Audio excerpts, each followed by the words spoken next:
what I'm hearing now more than ever is they said, yeah, kind of changed my mind. Either I'm not going to be able to exit with as much money as I thought I was, meaning it's not retirement money, or in more cases, it's, I'm going to cash out pretty good, but, I'm not going to retire fully ever.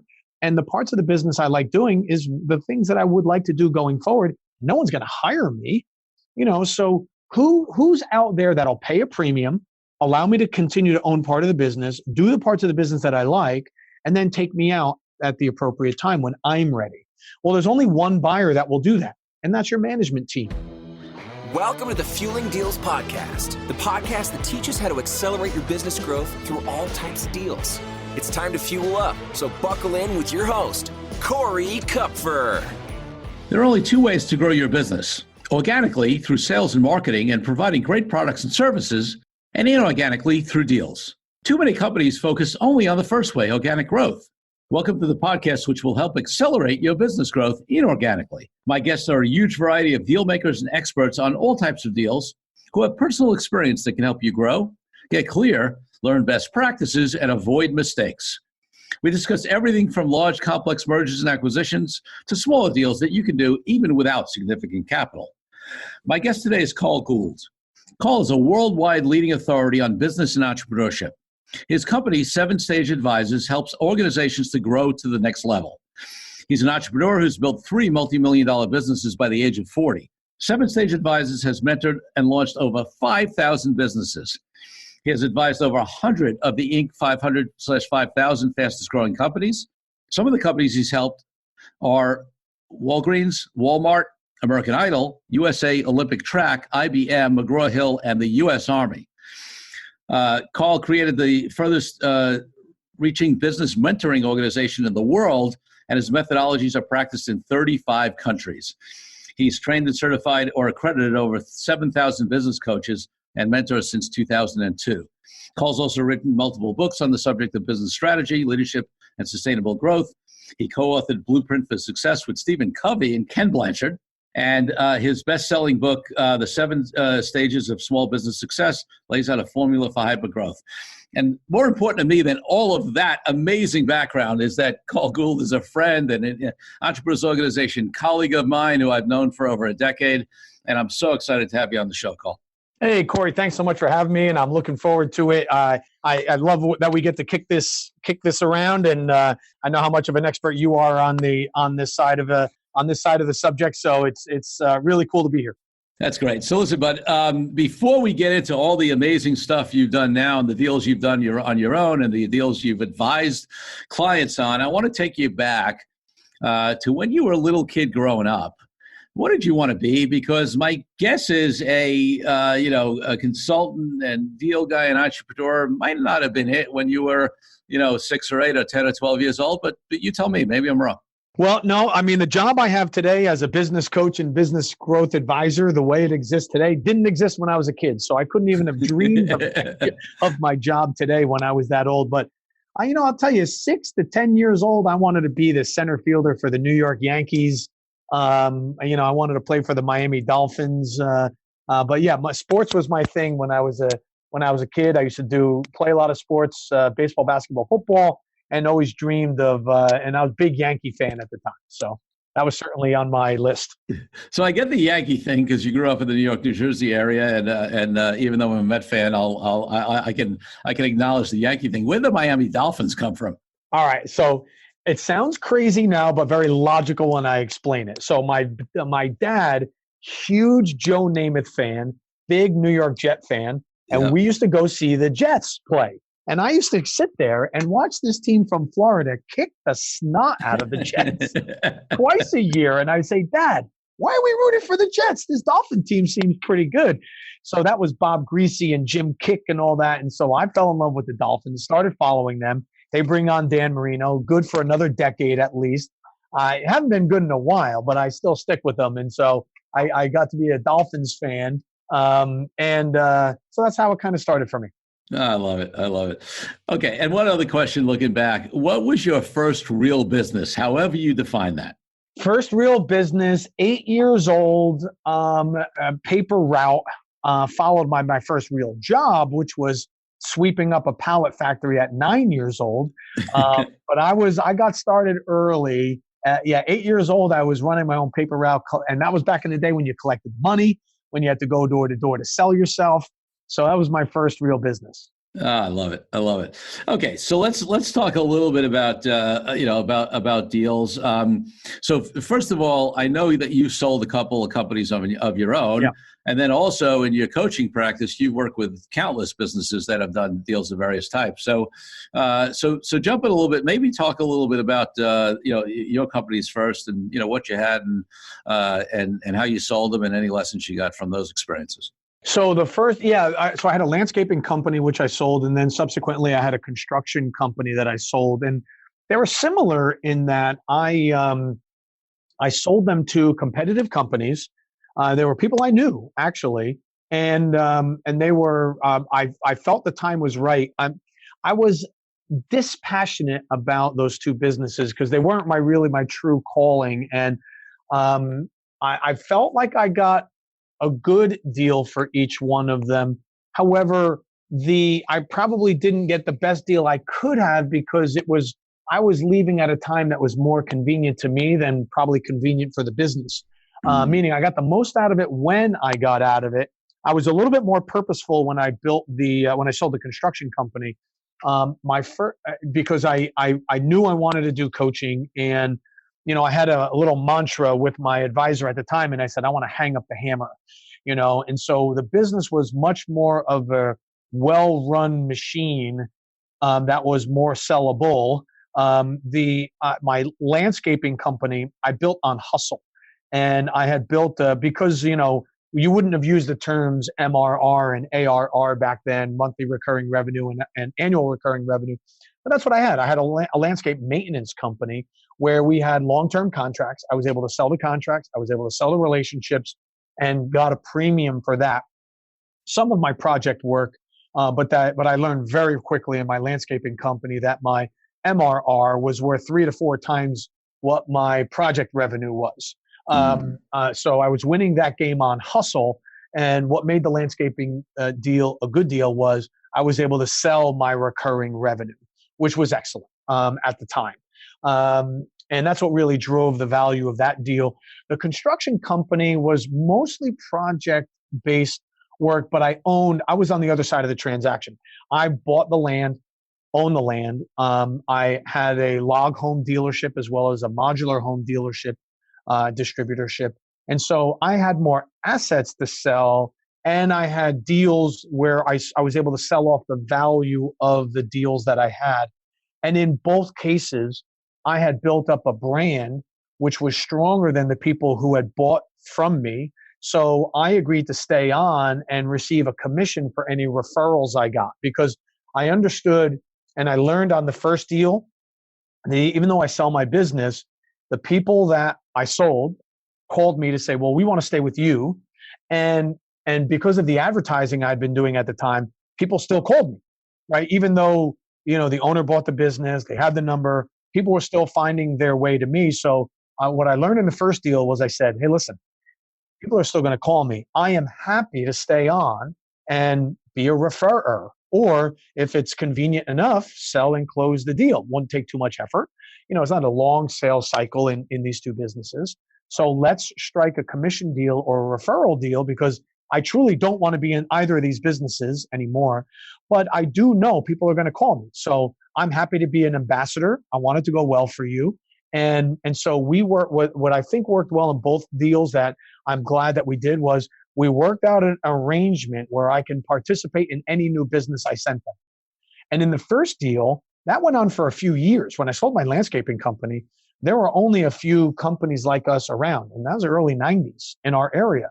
So that actually worked out really well for the next few years. And I made, significant side hustle money, if you will, just answering the phone, answering questions for the prospect and reassuring them that the person that bought my company was a good place to go. And I had said to them, tell me what you plan to charge, and I can give them a good range. And believe me, I'll tee them up well. So when they get to your sales folks or your estimators, it's going to be your job to lose, let's put it that way. And that worked out really well. So I'm glad that we did that. And and the transition of power was very peaceful, if you know what I mean. Yeah, that's great. And there's so much even in that few minutes of, those two experiences, there's so many lessons in there. And if I could just pull out a few of them that I heard for the listeners, one is, going maybe in a little bit of reverse order, is to say, hey, there's still value that I can bring, and I should get paid for that value post, transaction. And of course, the buyer is willing to do that, because if you're going to get calls, they may not necessarily get those calls. If they're coming to you because of you and your relationship and what you've done. And that's the other thing you talked about, is building a brand, right? So you built a brand which increased the value. You then had additional ability to leverage that brand even post closing, and you cut a referral deal to be able to capitalize on that. You also were able to sell the company at a higher multiple because you had built a brand. You also mentioned recurring revenue and the valuation difference between that and project fees, which is true. I mean, I do a lot of work in the financial services industry, and and one of the reasons why investment advisors, for example, do well is that they have this recurring revenue model, right, where they have, if they charge assets under management, and fee-based business where they have an asset under management charge is worth more than commission-based business that brokerages do, which is transactional. So it's the same kind of thing. So there's the additional value of recurring revenue.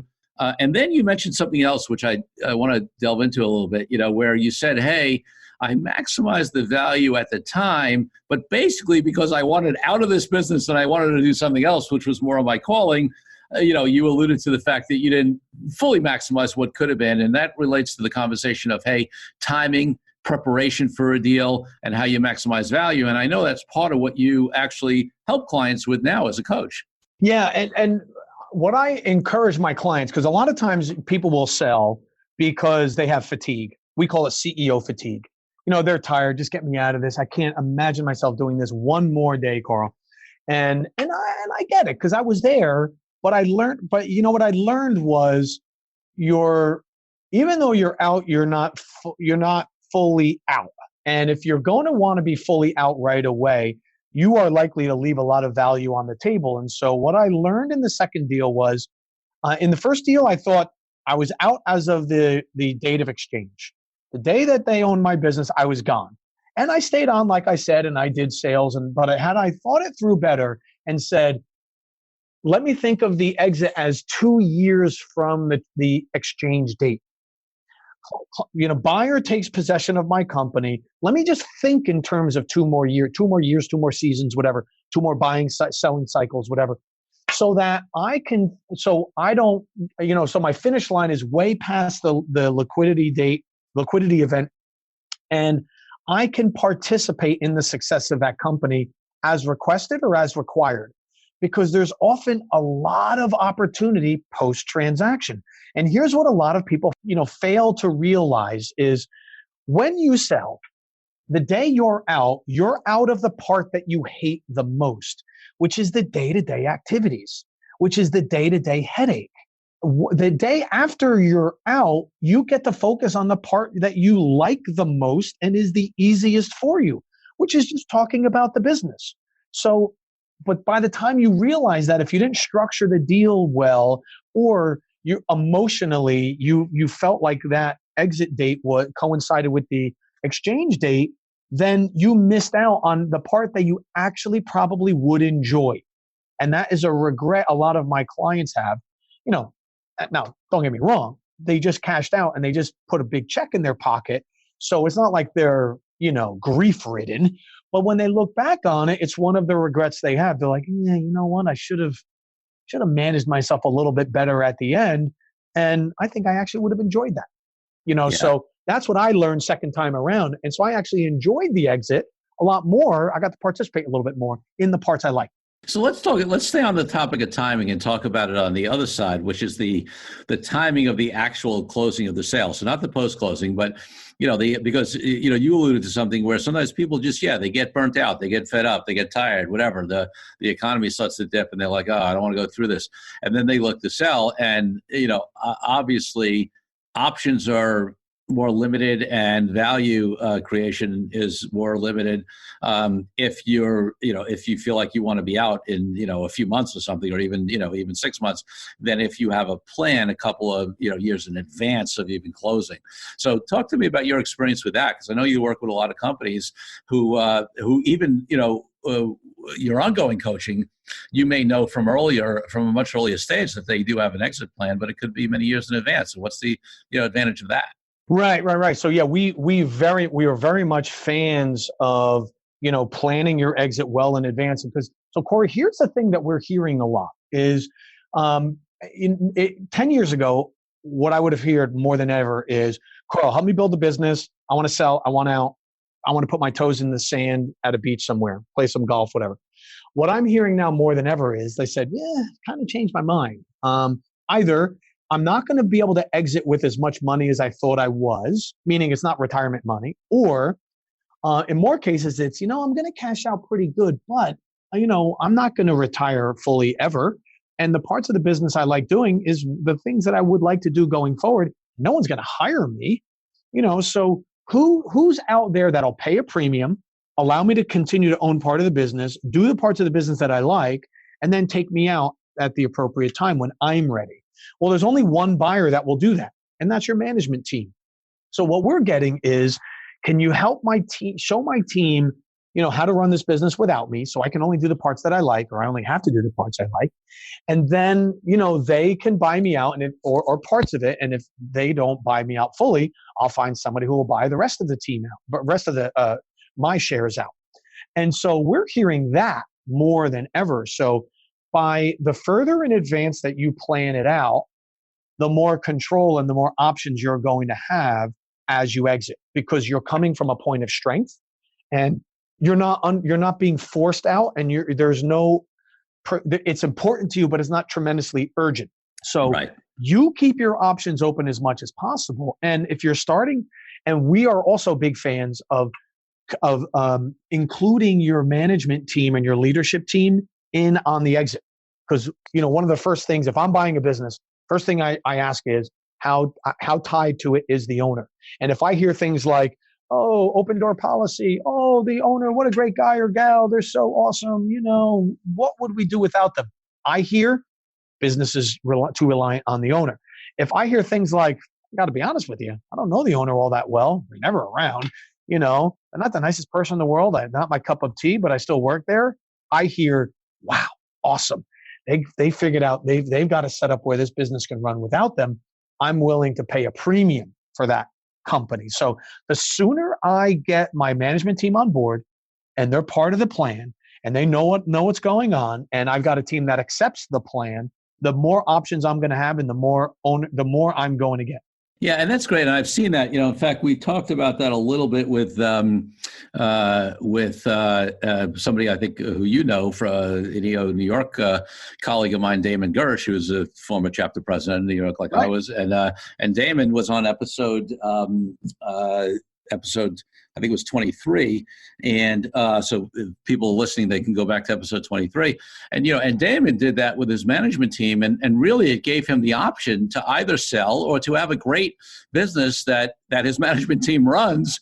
And he could be involved in as little or as much as he wants. And frankly, he's at the point now where he's not going to sell, because he's found some people, some of his colleagues that he knows who've sold, they've done very well financially. But then they're sort of like, now what? And they're like investing in other people's companies. He's like, you know what? I don't want to invest in other people's companies. I have a great company here. I'll invest in mine. I'll have my management team run it. Yeah, there'll be a point at which I sell it, but not yet. So getting the management team up to speed helps whether you're going to sell now or not sell. So yeah, I mean, what I'm hearing more and more, Corey, is there's, if you are the kind of person that, initially was passionate about your business, you're under no particular urgency to sell, and you've taught your managers to run the business so you don't have to do the day-to-day stuff that you're tired of, you'll be less resentful of your own business, and you may even want to stay in the business. And we're hearing that actually more and more. Yeah, that totally makes sense. And it gives you options, right? You're in a stronger position to sell the company because the company is not dependent upon you if you do that. And you have less need to sell the company because, you have less personal involvement on it. So, options are always a great thing when you're an entrepreneur. Yeah, and if you're not under the gun, people know that. And we've all tried to buy something where, you can tell the seller is very motivated and you can negotiate more. But if you're with somebody who has a strong asset and isn't under any pressure to sell it, then before you know it, all of a sudden, guess what? You're paying their price, not your price. That's great. So, Carl, I know you have a lot of experience in working with companies as a coach in deals, and also, even helping them structure the deals in terms of and working with companies. I know from our past conversations, even working with some companies where there are nice deals that have been done without significant capital up front either, which is something I always say that it's a myth that. Yes, listen, if you have capital, you have more options to do more types of deals, but it is a myth that you need capital to be able to do deals. There are all kinds of deals you can do with little to no capital. And so talk a little bit about some of the structures that you've seen with the various companies that you've worked with. Yeah, so we're often asked to grow our clients' companies. And as you said before, we will put together an organic growth plan and an acquisition plan. And so we'll work frequently with our clients on multiple acquisitions. And we'll say something like we're going to buy a business once every year, once every 2 years, but we'll get into some cadence, and that's what we'll strive towards. And we are big fans of looking at the deal. And as you know, and I'm sure many of your other guests have said, is the seller will overvalue their business. Yes. We look at our formula is 60% ARV. So 60% after repair value, and that's a term we're borrowing from the real estate world. In other words, we look at the business and say it's probably worth 60% of what they're asking, and what investment would we have to make in it to make sure that the company continues to be functional and hits its targets. And then we might deduct from there, right? So that's kind of where our analysis takes us, and we say, all right, can we get this business for that? Now, so we'll make our offer somewhere in that 60%-ish range. And then the owner will say, oh, yeah, I need $1 million. I can't take 600,000, right? I got to have $1 million or I'm not leaving. Oh, okay. Well, then why don't we do this? Why don't we pay you, we'll give you a down payment right now, a small down payment, let's call it 10%. And then we'll pay you out of cash flow for a period of time. And if you stay on and add value, if you stay on and make sure the transition to all the new clients works, then we'll continue to pay you value for for example, any new client you bring on, we'll pay you a percentage for a set amount of years. If you hold the note, right? And so we don't have to go to a bank, you hold the note. So we have working capital. Instead of us paying the interest to a bank, we'll pay the interest to you. And so that's how you're going to get your $1 million. You're going to get your $1 million from 600,000 worth of payment for the assets of the company, maybe 200,000 or 300,000 for extra value you bring by re-enlisting or re-enrolling clientele, helping us sign those new contracts, or any new business you bring, plus the interest we would have paid to somebody else, we're going to pay to you. So there's your $1 million. They will, if they're willing to get creative, they'll say, okay, I like that. I see how it's going, because even though let's say they asked $1 million, they're getting people who are offering them less than $1 million. So they see in us a path to $1 million, and the longer they stay on, the more value they bring, the more that we're happy to bring them into. So we're happy to pay them. So we'll actually show them a path to make more than their asking price by the time they're collecting interest by holding the note, extra value in commissions, and additional value for helping maintain the house accounts. So we'll look at those items and see if we can craft a deal where there's a scenario or a path to them making more than what they asked for.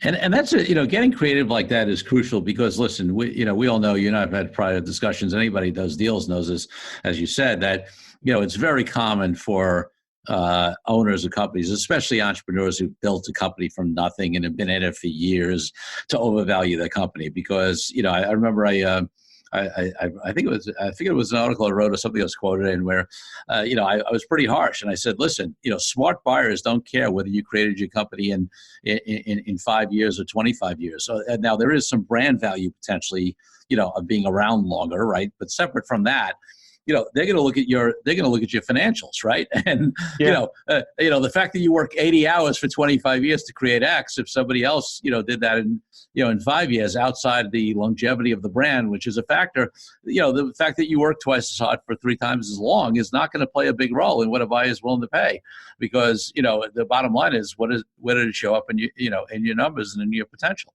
Yeah, exactly. Yeah, it's the right buyer. I mean, let's just go back. Forget whether they're the right buyer or the wrong buyer. The buyer doesn't have the emotional investment in the company that you do. Right. And they can't pay you for the past. They can only pay you for the present and the guarantee that, well, there's, as much of the future that you can guarantee through contracts and agreed upon revenue streams and that sort of thing. So, they have to value it that way, so it survives.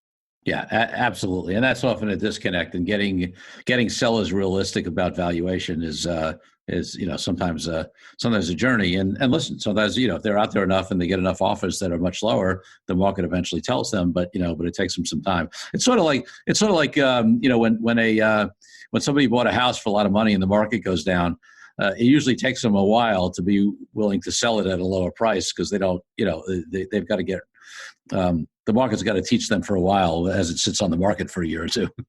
I put a new kitchen in, I redid the basement. Isn't there value in that? But that's one of the reasons why we like to break down the deal and show the seller the multiple ways they're going to make money, because you're right. The market will teach them that they have overpriced their asset, and nobody's coming back with a path to their retail price, to their retail ask. But we are. Yeah. We are saying, if you want to get creative, we'll give you every dollar you're asking for, but you're not going to get all the dollars up front in a check. And nobody's offering you that. Let's get real. Nobody's offering you that, because if they were, you'd have taken it. We're still talking because nobody is offering you that. So we're legit. We will help you get that retail asking price. Here's how we get there. Yeah. So what are some of the industries in which, I know you have clients in a lot of different industries, but why don't you give the listeners an idea of where your clients are and what some of the industries you've done deals in are? So yeah, we're industry agnostic as far as the advisory, and so we work with everyone everywhere. But we've got, as far as the deals we've done, we've been in marketing and event planning companies, messenger services, a fuel delivery, like think mobile gas station. We've been in landscaping and contracting. Done a number of deals in the contracting industry. And we've also been in technology companies. So on the buy side and on the sell side. That's great. So that's a big variety, and and there's I mean, there are industry specific things, but there's so much that's common in deals across industries, right? I mean, if you know how to do deals, you know how to do deals. It is. Yeah, you're right. And the key is how well has the seller prepared their business for that event, as you said, how well in advance. But it comes down to how much of that revenue relies on the owner versus not. And I'm sure you've heard, the listeners have heard it, so you're going to hear it again, everyone, is you want to get to recurring revenue, because not all profit dollars are created equal. And our expression, I heard it years ago, I love it, is cash is king, but recurring cash is King Kong, right? And so in the deal. So, and so you want to have as much recurring revenue as possible. So work on those contracts with your existing customers. What if you can get them involved in a membership or subscription based, or there's some sort of retainer arrangement, much like an advisor would, or your product is being paid over time, that all those dollars, take your regular project based earned revenue and multiply that by 3, 4, sometimes you can get a tremendous amount more per dollar when it's recurring revenue. That's great. So let's move to another area, because I know you also have experience with franchising and working with franchisees, franchisors. So talk a little bit about that model and your experience with it, and what people should look out for and beware of in franchise models.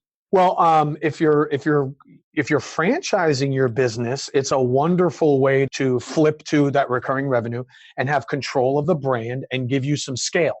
So, and what we recommend if you're going to be a franchisor, and this your attorney will hate you for this. They're going to say, "What is it crazy? You have any idea what this is?" And the answer is yes, and I still want to do it. Okay.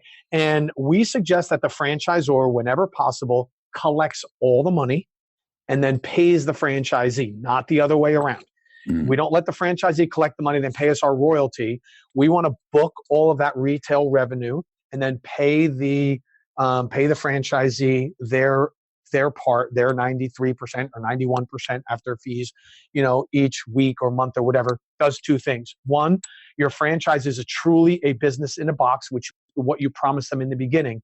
But by booking the revenue, the value of your franchise just went skyrocketing through the roof, because you're not the person collecting, $100,000 worth of royalties during the course of the year. Every time you bring a franchisee on, your top line revenue is growing by $1 million a year, 1.5 million, 600,000, whatever the number is. But imagine walking into your bank with that, saying, "Hey, listen, I bought on, 15 new franchisees, and our revenue was up 15 million over last year." Right? It's just like you're an entirely different company, and you have signaled to the marketplace that you have full control of your concept. So that's a big one that we like to see, and I understand all the problems that come with it, and they're all worth it. So let's talk about some of the industries that works in, because obviously, listen, if you're in a food, take obviously, you do the next McDonald's, right?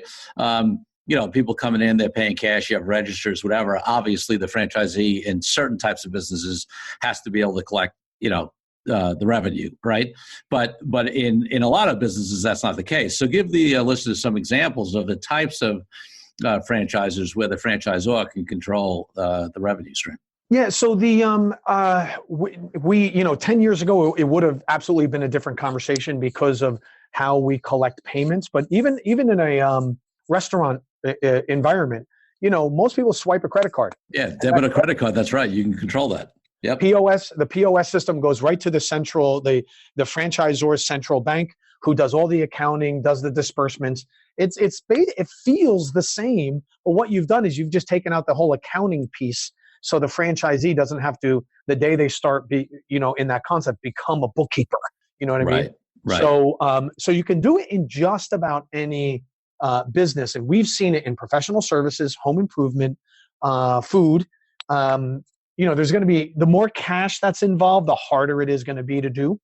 But the more credit cards that are involved, the easier it is to do. So, hair salons, blow dry bars, those sorts of things. So we've seen it where you can control it.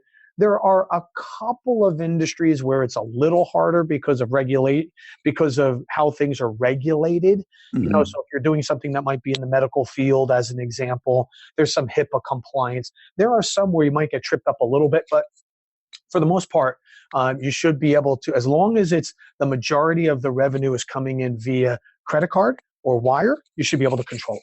Love it. So listen, most businesses, I say this when I have people on who do financing, who are venture capitalists, that kind of thing. I say, the far majority of businesses are never going to be funded, right? Certainly not VC funded, whatever. That's true. Right. And the truth is, the far majority of businesses are not going to be franchises either. In terms of being Correct. franchisors, right? So, but there are certain businesses that can really lend themselves to it, not only in terms of industry, but also, in terms of the way they can be replicated, right? So talk a little bit about what makes a good, what types of businesses should be considering as at least one of the options being a franchisor going that route. Sure. So you're in almost all cases, when we look at a company in the beginning, almost regardless of what industry they're in, restaurant, home improvement, professional services, you name it, the business is likely too complicated to franchise in its current form. Right. And you typically have to, you peel off the part of the business that is easily trainable, replicatable, and can be profitable. So a couple of general rule of thumb. One is, can you train somebody on the franchise system in 90 days? So can you bring them up to speed on that part of the business? So if I walk into a restaurant and it has a sports bar with a bunch of craft beers on one side and an extensive menu, I can't train that company up in 90 days. I know there's some out there. There are some, sports bar, Buffalo Wild Wings and that sort of thing. And they are successful. But, for the most part, you would take one aspect of that business, the burger bar, the wing, just the wings, and you would simplify the menu, for logistics reasons, as well as staffing and training. You would simplify the model down to what could I train them on in 90 days or less. There's a reason why McDonald's does not serve hot dogs. They could serve hot dogs any day of the week, but they don't. Right. And so they were smart that way in keeping it as simple as possible. And so that's number one. Number two is, can my franchisee get cash flow positive in 6 months? Can they be making money or feel like they're making money in that first year? So if you could put those two together, and you can have a franchisee that could be up and running in 90 days because I can train them, and they're making money in 6 months, and I get it. Franchisors look for the candidate that's liquid, can make it for a year. But the reality is we don't know all that many people that can make it for a year or would want to go for a year. So we want to be careful there. We want to make sure that we can get them up and running, cash flow neutral or positive within 6 months, and we can train them. Otherwise, we're going to spend all of our resources continuously training and retraining that franchisee to be successful in our system. Yeah, that's great advice. And so two other things I want to ask about on the franchise side, because it's interesting for people. One is, I guess I'll make the first one as maybe a comment and ask you to expound on it, because I don't do franchise law, but I've definitely had clients where we sort of help them and then bring in a franchise attorney to help them as their businesses have gotten to that point. And one of the things that they sometimes don't realize, and this is what I'd love you to comment on, especially if they're going to be involved in actually running the franchise business as opposed to bringing someone else in, is that running a franchise business to do X is very different than running a business that does X. They're two different businesses. No question about it. They are hugely different. And, in some ways it could be good if depending on the type of operator that you are. And in some cases it can be very restricting, because you are restricted. You could be running a franchise in an area that places a very high value on your service, but you're locked into certain pricing and you can't increase your pricing, or you can't offer what would be very complementary services because you're not allowed to do that, Right. Right. So that's on the franchisee side, right? Where you're restricted by obviously the agreements, if 1,000 customers come into your McDonald's franchise and ask for a hot dog, you can't just decide you're going to serve a hot dog because there's a demand in your area. What I'm also asking about and talking about though is on the franchisor side. So if you run a restaurant and now you're going to franchise that restaurant, or you run whatever it is, you're going to franchise that. I mean, a lot of the time you spend, now you're in the business of selling franchises and servicing franchisees as opposed to, making food and servicing clients, right? It's a training company. You've opened a training and intellectual property company. That's what you've done. And for everybody thinks, franchising, that would be the total I-Ching, that would be the holy grail. But remember, when you open a franchise and you let somebody else run your model, you're giving away 93% of every dollar that comes in. And oftentimes the margin you make, we have a client that has a handyman service and he's operating at a 40% gross, 20% net margin, which is really high. And I said, listen, David, don't be in a rush to franchise this. You are crushing it because you're going to go from keeping 20% of every dollar to 7%. Right. So don't be in there are some instances where you want to be careful because you might grow and scale, but you are giving away a lot more dollars. So you're operating a totally different business. You're no longer, if you were a restaurant, you're now a restaurant training company. It's a totally different animal. Totally different animal. And listen, there are other ways to go, and I'm not recommending them necessarily over franchising. It depends upon your circumstance. But right, you could open multiple locations on your own and hire people. You can partner with local people, where you have joint ownership of, and expand the concept without it being a franchise. So there are ways to go, and there are benefits and and detriments to each of those structures. Absolutely. Oh yeah, no doubt.